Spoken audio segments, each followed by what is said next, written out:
Have you noticed something strange happening in Ghana? Why does it seem like the people making the most noise are getting the most attention, while the people creating real value are struggling to be seen?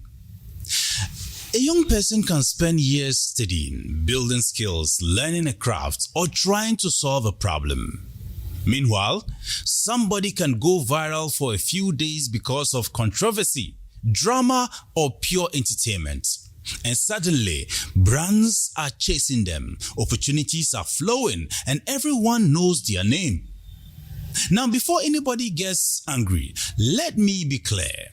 I am not blaming the content creators, not at all. In fact, if you have figured out how to make a living from the attention economy, good for you. Put food on your table, secure your future. My question is different. Who exactly is rewarding this behavior? Because attention does not appear out of nowhere. Somebody is watching, somebody is sharing, somebody is paying, somebody is sponsoring, and that somebody is us. I remember speaking to a young entrepreneur in Tamale some years ago. This guy had spent months building a business from scratch. He was solving a real problem. He had customers. He had a vision. But he told me something that shocked me. He said, "Sometimes I feel like I would get more attention if I did something stupid online." At first, I laughed. Then I realized he was not joking. Because look around. How many people can name the best young innovator in their region? How many people can name the top student from the last university graduation? How many people can name the young farmer using climate-smart agriculture to increase yield? Now compare that to how quickly we know every trending controversy on social media. Interesting, isn't it? Then we turn around and ask, why doesn't young people focus on substance anymore? But what have we been rewarding? You see, human beings are simple creatures. We move towards incentives. The behavior that gets rewarded gets repeated. The behavior that gets ignored slowly disappears. That is true in business. That is true in politics. That is true in families.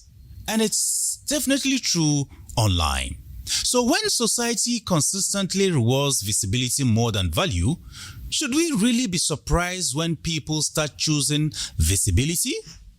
This is where the conversation becomes uncomfortable because many of us claim we want intelligent discussions. We say we want thoughtful content. We complain that society is becoming shallow. Yet, when it's time to engage, share, support, buy, donate, subscribe, or invest, where does our attention go? Be honest. If two videos appear on your screen right now, one discussing a serious issue affecting the future of young people and the other filled with controversy, drama, which one gets the bigger reaction? Exactly.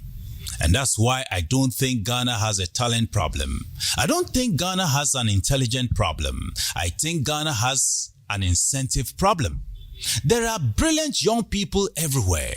In Tamale, in Bolga, in Wa, in Kumasi, in Accra. People are building businesses, creating solutions, developing ideas, telling meaningful stories.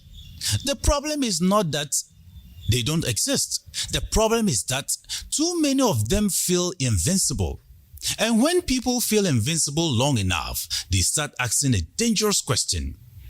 Does value even matter anymore? Now, before you misunderstand me, entertainment matters, humor matters, fun matters. Not every piece of content has to be educational. That's not the point. The point is balance. Because if a society only rewards what entertains it, eventually it will run out of people willing to build a society. And that's a conversation we are not having enough. So maybe the question isn't, why are people creating this kind of content? Maybe the real question is, what are we rewarding as a society? Because whatever we reward today will shape the next generation tomorrow. And if we are one of those people who constantly complain about the quality of content online, I have a challenge for you. Support the creators you claim to admire. Share their work, engage with their ideas, invest in value. Because complaining from the sideline does not change the ecosystem. Participation does. Now here's the part nobody wants to answer.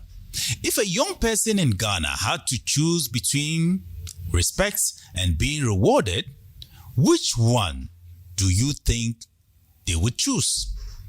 And more importantly, which one has society been teaching them to choose all along? Think about that. And if this message made you uncomfortable, good. Maybe that's exactly where the conversation should begin.